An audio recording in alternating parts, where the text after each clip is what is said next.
आज की कहानी का शीर्षक है ईश्वर से डर।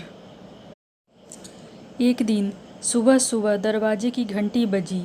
दरवाज़ा खोला तो देखा एक आकर्षक कदकाठी का व्यक्ति चेहरे पे प्यारी सी मुस्कान लिए खड़ा है।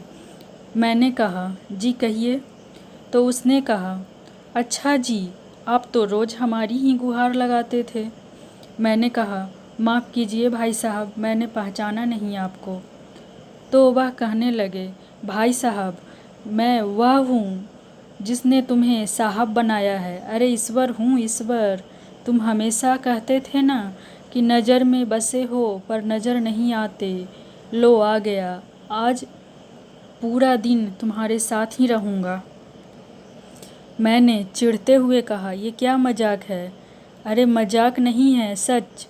सिर्फ तुम्हें ही नज़र आऊँगा, तुम्हारे सिवा कोई देख सुन नहीं पाएगा मुझे।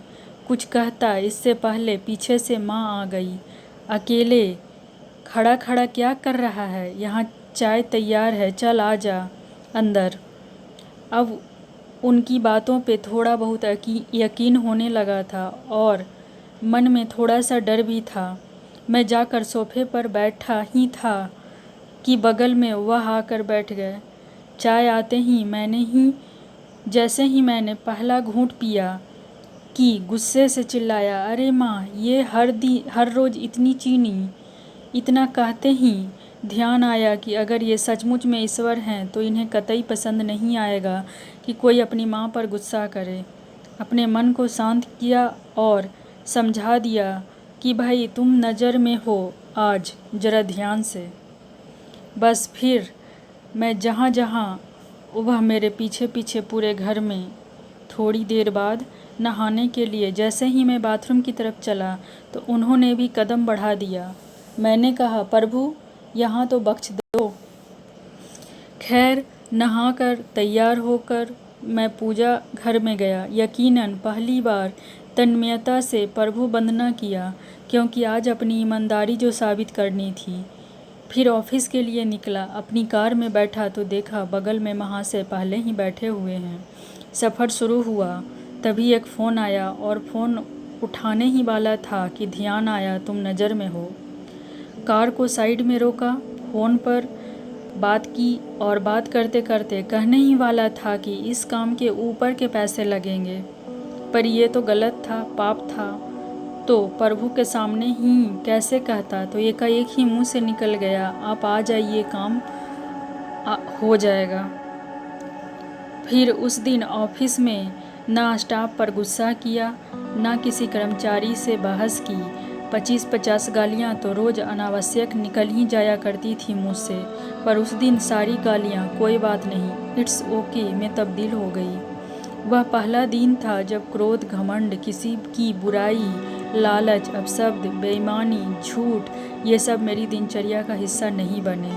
शाम को ऑफिस से निकला, कार में बैठा तो बगल में बैठे ईश्वर से बोल ही दिया, प्रभु सीट बेल्ट लगा लें, कुछ नियम तो आप भी निभाएं। उनके चेहरे पर संतोष भरी मुस्कान थी। घर पर रात्रि भोजन जब परोसा गया तब शायद पहली बार मेरी मुख से निकला, प्रभु पहले आप लीजिए। और उन्होंने भी मुस्कुराते हुए निवाला मुंह में रखा। भोजन के बाद माँ बोली, पहली बार खाने में कोई कमी नहीं निकाली आज तूने, क्या बात है, सूरज पश्चिम से निकला है क्या? मैंने कहा, माँ आज सूर्योदय मन में हुआ है, रोज़ मैं महज खाना खाता था, आज प्रसाद ग्रहण किया है माँ, और प्रसाद में कोई कमी नहीं होती। थोड़ी देर टहलने के बाद अपने कमरे में गया, शांत मन और शांत दिमाग के साथ तकिए पर अपना सिर रखा तो ईश्वर ने प्यार से सिर पर हाथ फिराया और कहा, आज तुम्हें नींद के लिए किसी संगीत, किसी दवा और किसी किताब के सहारे की ज़रूरत नहीं है। गहरी नींद गालों पे थपकी से उठी। कब तक सोएगा, जाग जा अब, माँ की आवाज़ थी। सपना था शायद। हाँ, सपना ही था, पर नींद से जग गया।